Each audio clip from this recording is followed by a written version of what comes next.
Welcome to all the engineers. हम लोग starting of 3 phase induction motor पढ़ रहे थे और उसमें हमने डायरेक्ट ऑनलाइन और ऑटो ट्रांसफॉर्मर स्टार्टिंग मेथड पढ़ लिया था। स्टेटर रेजिस्टेंस मेथड भी हम लोग पढ़ चुके थे और अब जो है one of the most important method star delta method हम लोग पढ़ेंगे। स्टार्टिंग का मेन पर्पस ये है कि स्टार्टिंग के समय जो इंडक्शन मोटर लार्ज करंट लेता है उसको रिड्यूस करना है, यही हमारा मेन पर्पस है। तो अब इस पर्पस को स्टार डेल्टा स्टार्टर की मदद से कैसे करते हैं, थोड़ा थोड़ा आप लोगों को पता होगा कि शुरू में स्टार करते हैं फिर बाद में डेल्टा करते हैं, लेकिन कैसे करते हैं, उसका मैकेनिज्म क्या है, कैसे होता है, उसका इक्वेशन क्या है, कितना टाइम्स क्या क्या घटता है। क्योंकि हम लोग देख रहे हैं कि ऑटो ट्रांसफॉर्मर में भी हमने देखा कि करंट की वैल्यू तो घट गई लेकिन टॉर्क भी घट गया। स्टेटर वाले में भी देखा कि करंट की वैल्यू तो घट गई, टॉर्क घट गया। अब इसमें क्या क्या होगा, कैसे कैसे होगा, फिर इसको कंपेयर करेंगे DOL के मेथड से और ऑटो ट्रांसफॉर्मर मेथड से, तो वो पूरा का पूरा एनालिसिस इस टॉपिक में आएगा आपको और बहुत इंपॉर्टेंट है SBT के पॉइंट ऑफ व्यू से और कंपटीशन पॉइंट ऑफ व्यू से भी। लेकिन इस टॉपिक को स्टार्ट करने से पहले हम लोगों को ये सोचना है कि देखिए, अगर स्क्विरल केज इंडक्शन मोटर है तब तो रोटर तो स्क्विरल केज रोटर है, उसकी तो कुछ खाना नहीं है। अगर स्लिप रिंग इंडक्शन मोटर है तो रोटर पे 3 फेज वाइंडिंग होगी और स्टार कनेक्टेड होगी, ये भी कंफर्म है। क्यों, आपको बता चुके हैं, क्योंकि वो होता ही इसलिए है कि स्पीड कंट्रोल किया जाए या स्टार्टिंग टॉर्क को बढ़ाया जाए, और वो तभी हो सकता है जब रोटर के पर फेज रेजिस्टेंस को हम चेंज कर सकें, है ना। तो पर फेज रेजिस्टेंस के साथ ऐड होने के लिए हमको स्टार कनेक्शन ही करना पड़ेगा ताकि फिर शाफ्ट के बाद जो निकले तो वहां पर हम ब्रश में ऐड कर सकें। तो स्लिप रिंग इंडक्शन मोटर में जो रोटर है उसकी जो वाइंडिंग होती है वो 3 फेज ही होती है, स्टार कनेक्टेड ही होती है, ठीक है। क्योंकि ताकि एक्सटर्नल रेजिस्टेंस जो हम कनेक्ट करें तो वो पर फेज में है, ठीक है। और तो ये तो हो गया रोटर का बात। लेकिन स्टेटर, दोनों ही टाइप में जो स्टेटर है उसका हमारे पास दो पॉसिबिलिटी है, या तो हम स्टेटर को स्टार में कनेक्ट करें और या तो हम स्टेटर की वाइंडिंग को डेल्टा में कनेक्ट करें। तो किस कंडीशन में स्टार कनेक्शन सही रहेगा और किस कंडीशन में डेल्टा कनेक्शन, है ना। तो चॉइस ऑफ स्टेटर वाइंडिंग, देखिए अगर स्टेटर वाइंडिंग आपकी स्टार में कनेक्टेड है तो कुछ इस तरह से उसको हम लोग कर सकते हैं, ये कुछ ऐसा, ठीक है। और ये वोल्टेज यहाँ पर, ये जो इधर गया टर्मिनल, इसके अक्रॉस सप्लाई वोल्टेज लगेगा। अब देखिए, अगर आपका जो इंडक्शन मोटर है वो applied voltage line to line, अगर मान लीजिए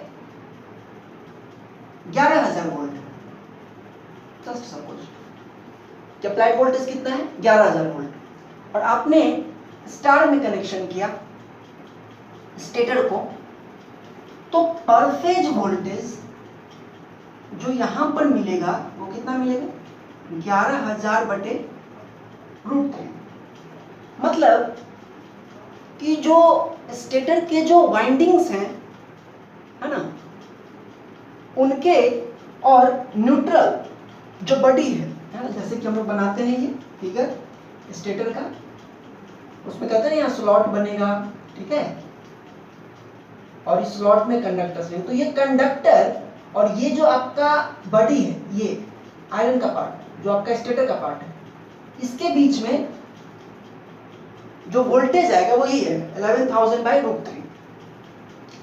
तो आपको जो इंसुलेशन लगाना पड़ेगा, है ना, इसके और इसके बीच में जो इंसुलेशन रखना पड़ेगा वो इस रेटिंग का रखना पड़ेगा। 11,000/√3 वोल्टेज जो भी होता हो उस रेटिंग का, उस वैल्यू का ऐसा इंसुलेशन रखना पड़ेगा जो इस वोल्टेज को रेजिस्ट कर सके, जिसकी ब्रेकडाउन वैल्यू इस वोल्टेज से क्या हो, ज्यादा हो। 11,000/√3 से क्या हो, ज़्यादा हो, ताकि यहाँ से करंट इधर लीक ना करे, शॉर्ट ना हो।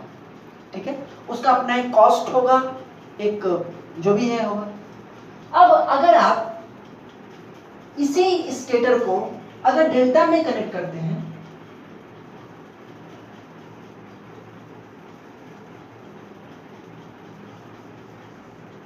और यहां पर भी इस तरह से 3 वायर हैं, और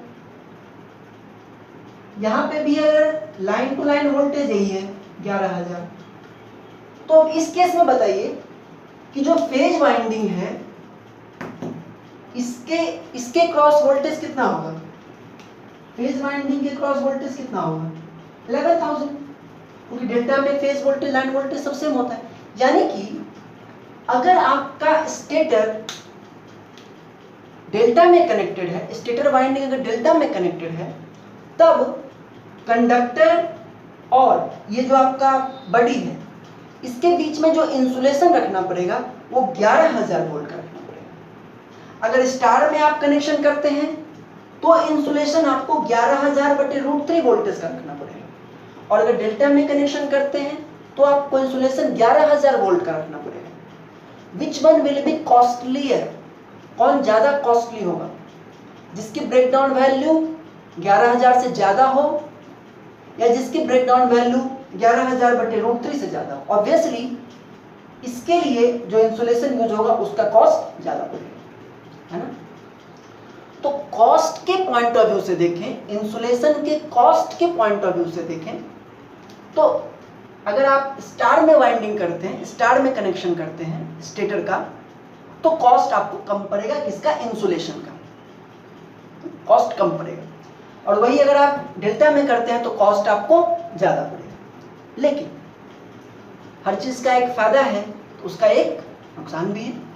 नुकसान क्या है, देखिए, जो हमने इलेक्ट्रोमैग्नेटिक टॉर्क का फॉर्मूला रटा है वो क्या रटा है, 3v²/2π/ns x2 s α/1 + α²। रटा है आपने, नहीं रटा, कोई बात नहीं, ये है, ठीक है। और यहां पर ये जो वोल्टेज है इट इज, ये जो वोल्टेज भी है ये फेज वोल्टेज है, line to neutral phase voltage, ठीक है। तो होगा क्या कि अगर आपने स्टार कनेक्शन किया है तो यहां पे वोल्टेज की जगह आएगा 11,000/√3, ठीक है, और √3 का स्क्वायर यानी 3, तो 3 से 3 कट जाएगा। अगर आपने डेल्टा में कनेक्शन किया है तो यहां पे वोल्टेज कितना आएगा, अगर डेल्टा में कनेक्शन किए हैं तो यहां का वोल्टेज आएगा 11,000।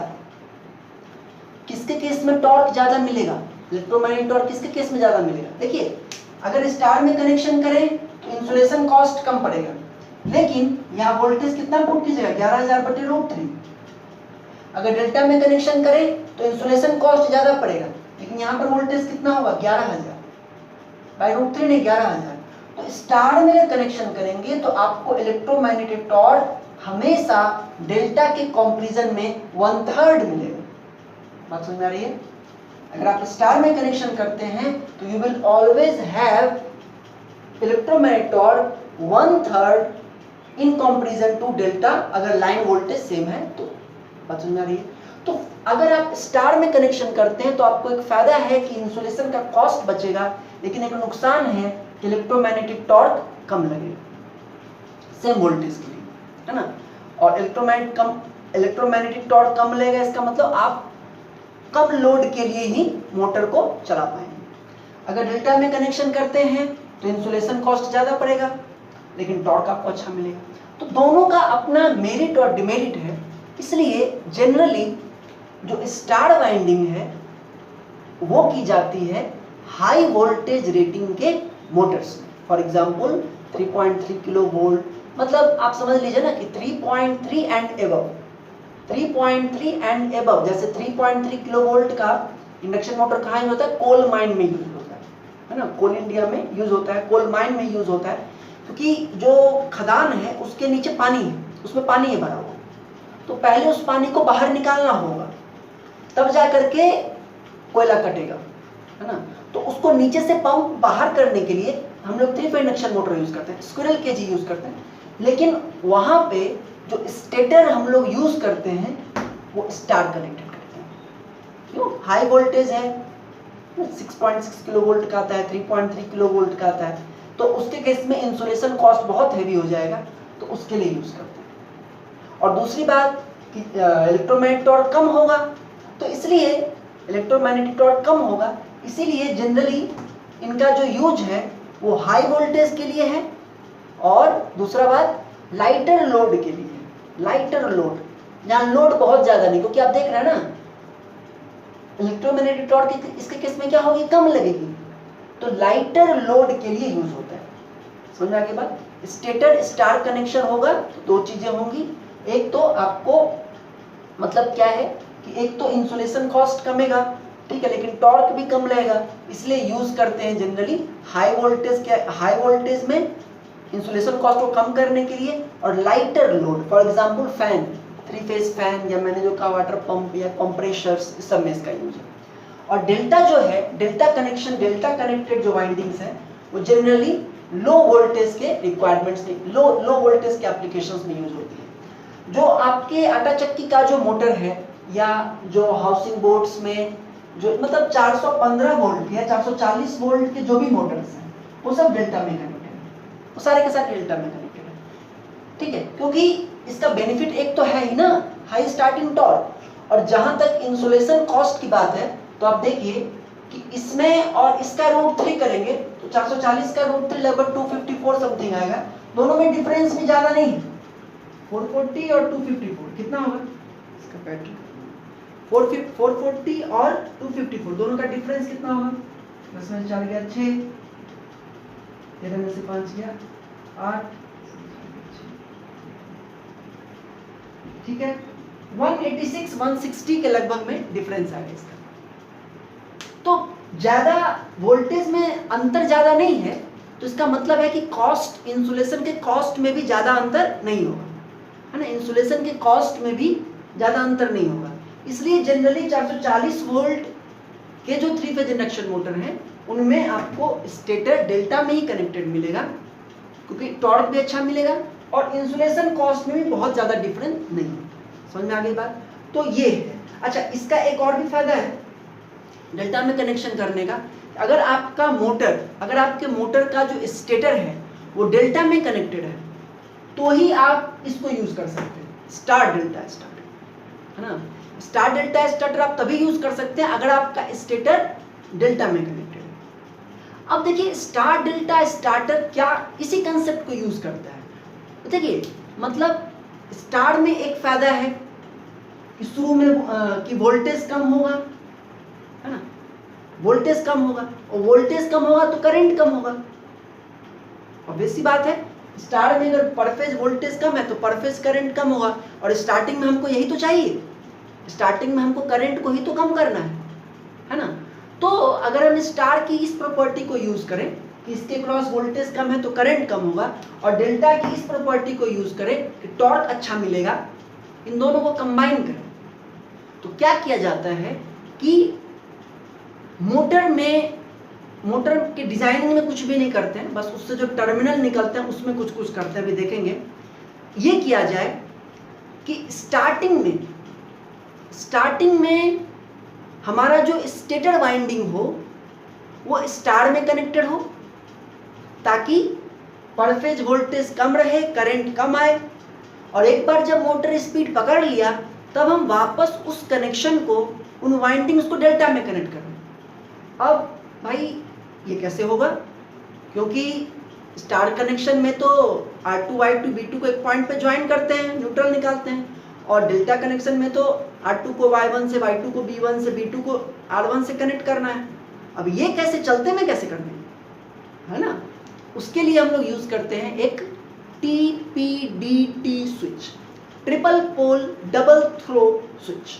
बस यही एक खर्चा है इसमें, है ना, सिर्फ एक TPDT स्विच का ही खर्चा है इस स्टार्टर में, बाकी कुछ नहीं। जैसे ऑटो ट्रांसफार्मर स्टार्टर में ऑटो ट्रांसफार्मर चाहिए, लेके चलिए, इसमें छोटा सा स्विच है, देखे होंगे आप, अगर आटा चक्की वगैरह में जाते हो, बराबर जाते ही होंगे, गेहूं पिसाने, आटा नहीं गेहूं पिसाने जाते होंगे, तो देखते होंगे कि जो ऑपरेटर है जब स्टार्ट करेगा उस समय, तो वो स्टार्ट करेगा, एक लीवर है उसको उठाएगा, है ना, और इट विल वेट, वो कुछ सेकंड वेट करेगा, जब स्पीड पकड़ लेगा तो फिर वो उसको पुश करेगा, है ना, स्टार्ट के लिए भी करेगा और फिर रन के लिए, स्टार्ट रन लिखा हुआ है, स्टार्ट रन। तो स्टार्ट के समय वाइंडिंग्स स्टार में कनेक्टेड होती है, स्टार्ट स्टार, और रनिंग में उसको डेल्टा में कनेक्ट कर देता है। कैसे देखेंगे, ठीक है। और बहुत इंपॉर्टेंट है, आपके घर के अगल बगल का चीज है, कुछ गड़बड़ उड़बड़ हो तो आप जाकर के देख सकते हैं, तो पहले समझ तो देखिए। तो हमने ये समझा कि स्टार कनेक्शन से फायदा ये है कि पर फेज वोल्टेज कम होगा, इंसुलेशन कॉस्ट कम लगेगा, है ना, लेकिन टॉर्क कम हो जाएगा। डेल्टा कनेक्शन से फायदा ये है कि टॉर्क अच्छा मिलेगा, लेकिन पर फेज वोल्टेज ज़्यादा होने के कारण इंसुलेशन कॉस्ट ज़्यादा पड़ेगा। इसलिए हाई वोल्टेज के केस में स्टार कनेक्शन करते हैं स्टेटर वाइंडिंग का, और लो वोल्टेज के केस में डेल्टा कनेक्ट करते हैं। लाइट लोड के लिए स्टार कनेक्शन करते हैं, हैवी लोड के लिए डेल्टा कनेक्शन करते हैं। अब जो star to delta, star delta starter है, वो कैसे काम करता है, देखिए। ये आपका सप्लाई है ना, RYB, ठीक है, और ये जो आप देख रहे हैं A1 A2 B1 B2 C1 C2, ये स्टेटर के 3 फेज का वाइंडिंग है।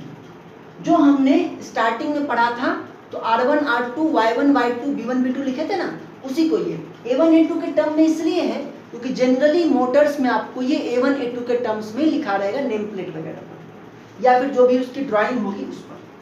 तो A1 A2 मतलब समझ लीजिए A1 किससे कनेक्टेड है, Y से कनेक्टेड है, तो Y का समझ लीजिए इसको, no problem. B1 B2 R को समझ लीजिए, और C1 C2 B को समझ लीजिए, इसमें कोई दिक्कत नहीं, दैट इज नो प्रॉब्लम। आप कहिएगा तो A1 A2 को हम यहाँ से उठा करके R पे लगा देंगे, और B को Y पे लगा देंगे, C को B पे लगा देंगे, है ना, इसमें कोई दिक्कत वाली बात नहीं है, ठीक है, ये तो ऐसे ही है। अब देखिए होता क्या है, ऐसा है कि स्टार डेल्टा अगर हमको करना है तो हमारे पास, जैसे वाइंडिंग का मैंने कहा था ना आपको, कि जैसे अगर हम लोग वाइंडिंग कर रहे हैं तो एक वायर यहाँ से इन किए और नीचे से अगर निकालना है तो हमारे पास 2 टर्मिनल अवेलेबल है, R1 R2, 2 टर्मिनल अवेलेबल है ना। तो स्टार जब कनेक्शन करना होता है तो हम तीनों फेज के A2 R2 Y2 B2 को शॉर्ट कर देते हैं। डेल्टा करना रहेगा तो साइक्लिक करेंगे। लेकिन अगर स्टार डेल्टा स्टार्टर यूज करना है तो मतलब कि अगर कोई मोटर स्टार डेल्टा स्टार्टर से चलेगा तो उसके 6 टर्मिनल आपके पास खुले रहेंगे, है ना। मोटर से निकाल के आपके पास 6 टर्मिनल निकला रहेगा, इसी नाम से A1 A2 B1 B2 C1 C2, और आपके साथ एक रहेगा TPDT स्विच, ठीक है, एक TPDT स्विच रहेगा, और मोटर के 6 टर्मिनल, तीनों फेज के 2-2 टर्मिनल, 6 टर्मिनल आपके पास अवेलेबल रहेंगे। आपको कनेक्शन करना होगा, TPDT स्विच में आपको कनेक्शन करना होगा। कैसे, देखिए,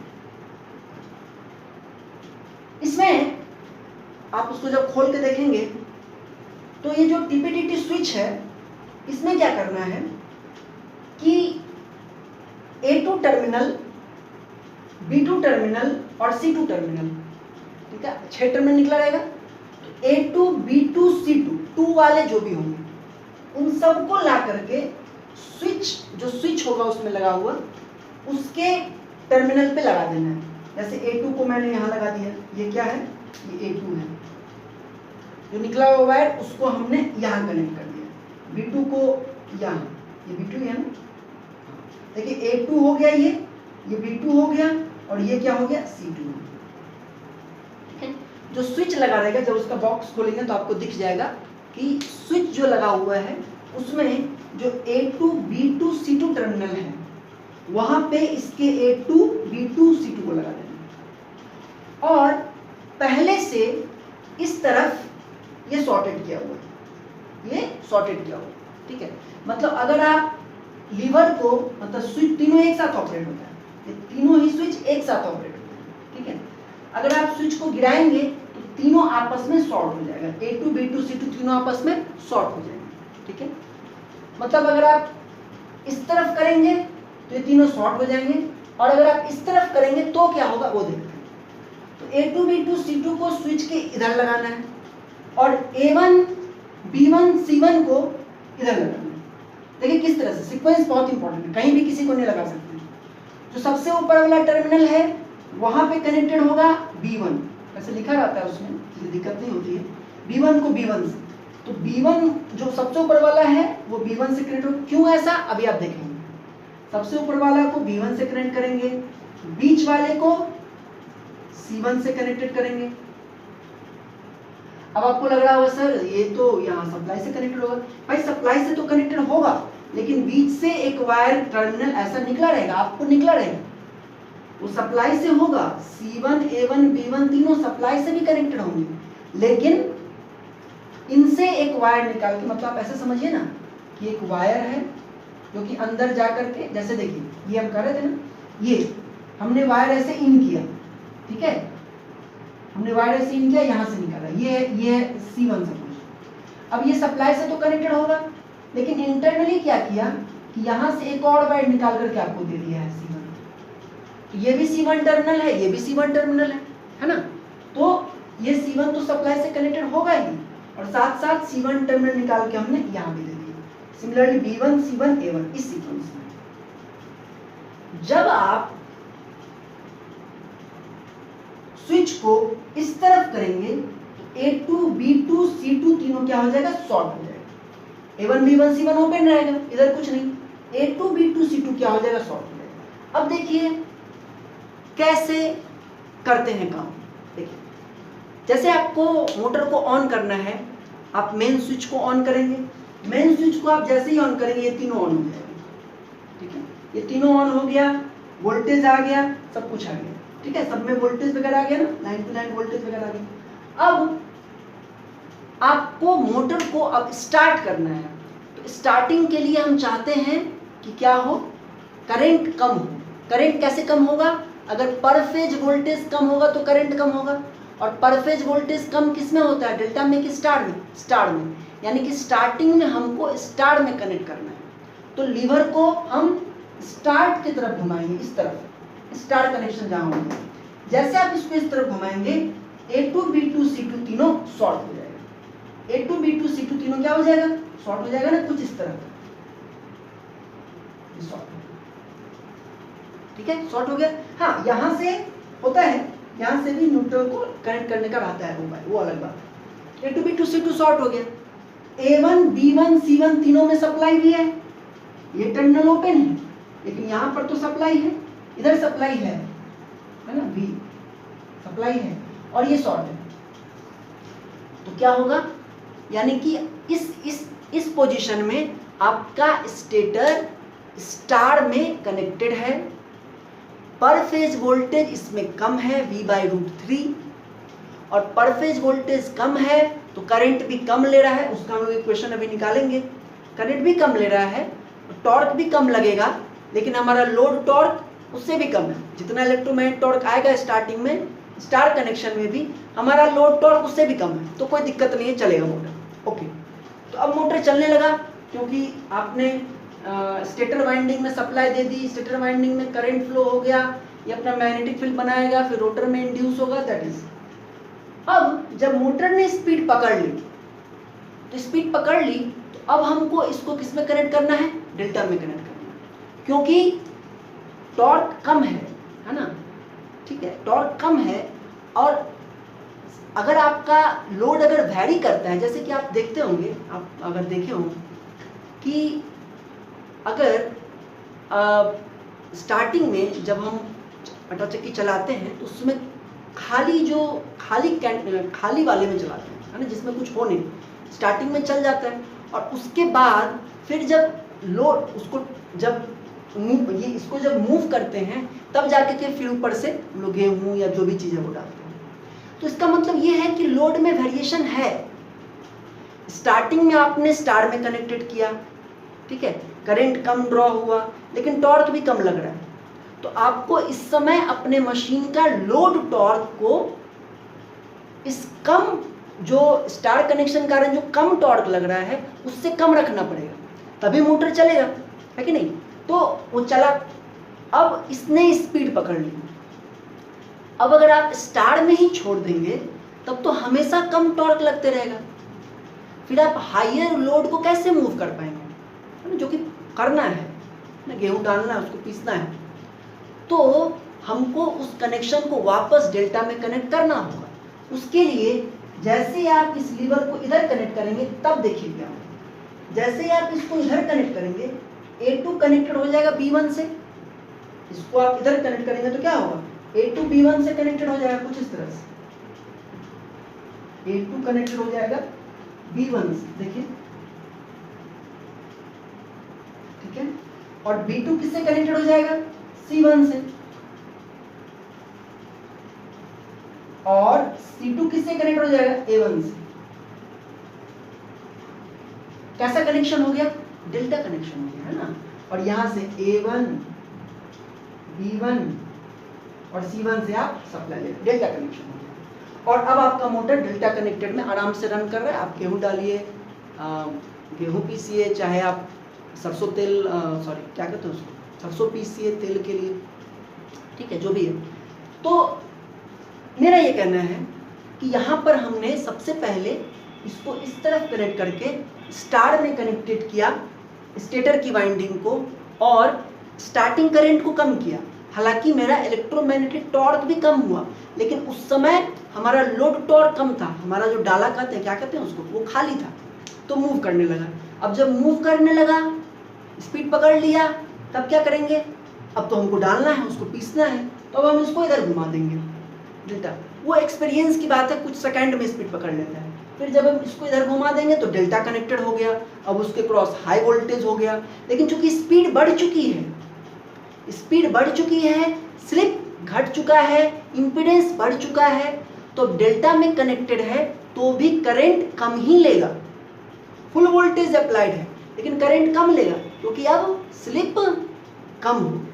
पहले स्लिप क्या था, 1, ठीक है। अगर 1 स्लिप पर हम फुल वोल्टेज दे देते तो कितना करंट फ्लो करता, वो DOL में आपको पता चल जाएगा, पता है आपको, समझ में आ गया। तो स्टार्टिंग में हम लोग स्टार में कनेक्ट करके करंट को कम कर लिए, टॉर्क कम लगा, उसको खाली रखे, वापस डेल्टा में कनेक्ट किए तो फुल वोल्टेज मिला। लेकिन चूंकि स्पीड पकड़ चुका है, स्लिप की वैल्यू कम है, इंपीडेंस बढ़ चुका है, अब करंट कम ड्रॉ करेगा, आपको टॉर्क भी अच्छा मिलेगा, करंट भी कम है, आपके वारे न्यारे हैं, आराम से चलाइए, गेहूं पीसिए और मजा लीजिए। खैर, अब इसका पार्ट आता है न्यूमेरिकल, है ना, न्यूमेरिकल पार्ट, कैलकुलेशन पार्ट, उसको देख लेते हैं।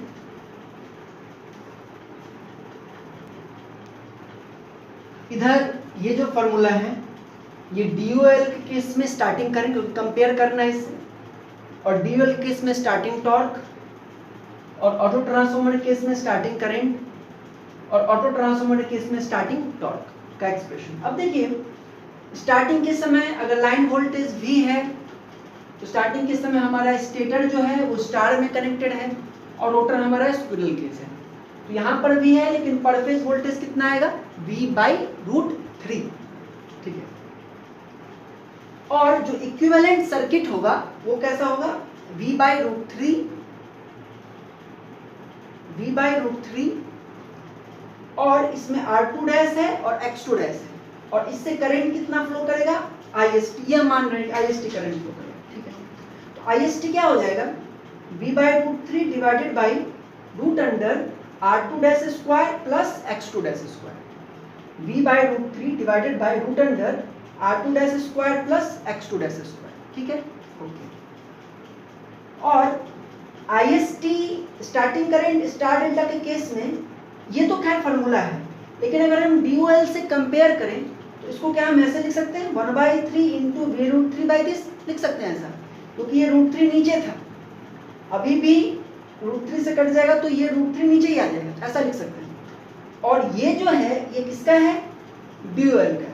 तो DOL डायरेक्ट ऑनलाइन के कंपैरिजन में अगर हम स्टार डेल्टा यूज करें तो स्टार्टिंग करंट आप 1/3 टाइम्स रिड्यूस कर सकते हैं। मतलब अगर स्टार्टिंग करंट अगर आप 30 एम्पीयर लेते थे तो अगर आप स्टार डेल्टा यूज करें तो स्टार्टिंग करंट कितना हो जाएगा, 10 एम्पीयर, 1/3। ओके ठीक है। और ऑटो ट्रांसफार्मर से करंट से कंपेयर करें तो देखिए ऑटो ट्रांसफार्मर क्या है, x² इंटू √3v और स्टार डेल्टा कितना है, √3v ये है इंटू 1/3 है। तो हम ये कह सकते हैं कि स्टार, ये बहुत इंपॉर्टेंट पॉइंट है, star delta starter is similar to auto transformer starter if x equal to 1/√3। अगर ऑटो ट्रांसफार्मर स्टार्टर का जो टर्न्स रेशियो है वो अगर 1/√3 है, क्योंकि यहाँ पर 1/√3 पुट कीजिए तो 1/3 आ जाएगा और वही तो हमारा IST है 1/3। तो अगर ऑटो ट्रांसफार्मर स्टार्टर में x की वैल्यू 1/√3 है and 2/n1, तो उस केस में ऑटो ट्रांसफार्मर स्टार्टर से जो फायदा मिलेगा वही स्टार डेल्टा का। बात समझ आ गई? Star delta starter is similar to auto transformer starter if turns ratio of, किसका टर्न्स रेशियो, मोटर का नहीं, ऑटो ट्रांसफार्मर का। अगर ऑटो ट्रांसफार्मर का टर्न्स रेशियो किसके बराबर है, 1/√3 के बराबर। समझ में आ गई बात? अब आइए टॉर्क पे। तो टॉर्क में क्या होगा, 3 इंटू v/√3 पुट करेंगे तो फॉर्मूला तो ये है v²/2πns इंटू r2' ठीक है ना। लेकिन DOL से कंपेयर करें तो यहाँ पर 3 है और यहाँ पर कुछ भी नहीं, यानी DOL का 1/3 है। तो भाई टॉर्क के मामले में तो यहाँ पर भी मात खा रहे हैं हम लोग, और देखे भी थे कि स्टार्टिंग टॉर्क जो होगा अगर हम स्टार डेल्टा यूज करेंगे, अगर डायरेक्ट ऑनलाइन यूज करते तो अगर 30 न्यूटन मीटर लगता तो स्टार्टिंग टॉर्क इसके केस में कितना लगेगा, 10 न्यूटन मीटर लगेगा। तो स्टार डेल्टा स्टार्टर के केस में जो स्टार्टिंग टॉर्क है वो 1/3 टाइम्स है DOL के कंपैरिजन में। क्लियर? और अगर ऑटो ट्रांसफार्मर से कंपेयर करें तो यहाँ पर देखिए 3 है, यहाँ पर तो कुछ भी नहीं है, x²। फिर से अगर x की वैल्यू 1/√3 हो, ऑटो ट्रांसफार्मर के टर्न्स रेशियो की वैल्यू x की वैल्यू 1/√3 हो तो 1/√3 का होल स्क्वायर 1/3, 3 से 3 कट जाएगा। तो ऑटो ट्रांसफार्मर और स्टार डेल्टा स्टार्टर दोनों सेम है अगर ऑटो ट्रांसफार्मर के x की वैल्यू 1/√3 है। समझ आ गई बात? बस। तो यहाँ पे आपका स्टार डेल्टा स्टार्टर खत्म हुआ। अब एक और स्टार्टर बच गया है, स्लिप रिंग इंडक्शन मोटर का रोटर रेजिस्टेंस स्टार्टर, उसको भी खत्म कर ही देते हैं ताकि आपका अगले क्लास से हम स्विच गियर स्टार्ट कर सकें। देखिए rotor resistance slip ring induction motor के स्टार्टिंग का एक ही मेथड है और वो है रोटर रेजिस्टेंस स्टार्टर मेथड। वैसे तो आप DOL कर ही सकते हैं, लेकिन रोटर रेजिस्टेंस को वैरी करके आप सिंपल सी बात है कि रोटर रेजिस्टेंस को वैरी करेंगे, रोटर रेजिस्टेंस को बढ़ाएंगे तो सेकेंडरी रोटर का जो करंट है वो कम जाएगा, है कि नहीं। रोटर के रेजिस्टेंस को बढ़ाएंगे, पर फेज रेजिस्टेंस को बढ़ाएंगे तो पर फेज करंट जो है वो कम जाएगा, और रोटर का अगर करंट कम जाएगा तो कोरस्पॉन्डिंगली रोटर से जो करंट होता है उसी कारण तो स्टेटर से करंट ड्रॉ होता है।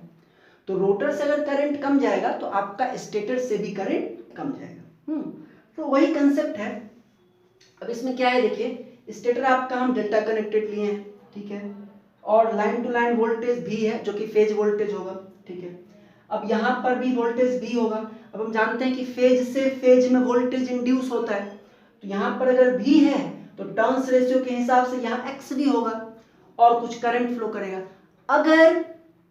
अगर रोटर रेजिस्टेंस में कुछ एक्सटर्नल नहीं ऐड करें तो फिर इसको आप कहाँ शिफ्ट कीजिए, यहाँ रख लीजिए, तीनों को यहाँ रख लीजिए, यहाँ रख लीजिए, तो फिर कोई नहीं है।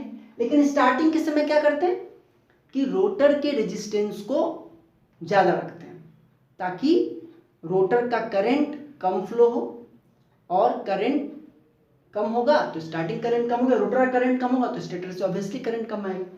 तो स्टार्टिंग में इसको यहाँ रखते हैं, इसको यहाँ रखते हैं, इसको यहाँ रखते हैं, ठीक है। एक करंट फ्लो होता है रिड्यूस्ड करंट, ये कम होता है तो यहाँ से भी करंट कम ड्रॉ होता है, और जब स्पीड पकड़ लेता है तब फिर इसको घसका के हम यहाँ कर सकते हैं ताकि टॉर्क और ये मिले और अच्छा मिल जाए। इसमें एक फायदा और है ना, इसमें एक और ये फायदा है कि जो हम लोग पढ़ चुके हैं कि रोटर, जो हम लोगों ने पढ़ा था इंक्रीमेंट इन स्टार्टिंग टॉर्क में, कि अगर रोटर में रेजिस्टेंस को ऐड किया जाए तो स्टार्टिंग टॉर्क इंप्रूव होता है ना, ये हमने पढ़ा था कि स्टार्टिंग टॉर्क इंप्रूव होता है ना। अब आपके मन में एक क्वेश्चन आना चाहिए कि सर करंट को कम करके, जो हमने अदर मेथड्स पढ़ा दूसरे मोटर्स में, स्क्विरल केज मोटर्स में, हमने जब करंट को कम किया तो हम देख रहे थे कि टॉर्क कम हो रहा है, स्टार्टिंग टॉर्क स्टार्ट डेल्टा में 1/3 टाइम्स कम हुआ, ऑटो ट्रांसफॉर्मर में x² टाइम्स कम हुआ। तो हम अदर मेथड्स में देख रहे हैं कि जब हम स्टार्टिंग कर रहे हैं, स्टार्टिंग करंट को कम कर रहे हैं तो टॉर्क कम हो रहा है। इसकी क्या विशेषता है कि इसमें भी हम स्टार्टिंग में करंट को कम कर रहे हैं तो टॉर्क बढ़ रहा है। इसकी क्या विशेषता है वो टॉर्क के फार्मूला से पता चलेगी, इसके स्टार्टिंग टॉर्क के फार्मूला से पता चलेगी। प्रॉब्लम समझ आ रहा है? पिछला जितना भी मेथड देखे सब में स्टार्टिंग ही किए, और स्टार्टिंग में क्या होता था, करंट कम होता था और हम देखते थे टॉर्क भी कम जाता था। लेकिन इसमें क्या है, रोटर रेजिस्टेंस स्टार्टर मेथड में, कि इसमें आप जब रोटर के साथ एक्सटर्नल रेजिस्टेंस कुछ ऐड कीजिएगा, है ना, एक्सटर्नल रेजिस्टेंस जब कुछ ऐड कीजिएगा तो करंट तो कमेगा ही, लेकिन टॉर्क आपका बढ़ जाएगा, स्टार्टिंग टॉर्क बढ़ जाएगा। क्यों बढ़ेगा वो तो हमने फिगर में भी देखा था कि SMT बढ़ जाता है तो शिफ्ट कर जाता है, तो स्टार्टिंग टॉर्क ये देखा था आपने, आपको याद होगा। फिगर्स लोग जल्दी नहीं भूलते हैं, थ्योरी पार्ट भूल जाते हैं बाकी। तो अगर नेचुरल फिगर ये है और SMT इक्वल टू R2-X2, अगर आप रोटर रेजिस्टेंस बढ़ाएंगे तो R2 की वैल्यू बढ़ेगी तो ये शिफ्ट होगा, हालांकि मैक्सिमम टॉर्क सेम रहेगा तो स्टार्टिंग टॉर्क बढ़ जाएगा।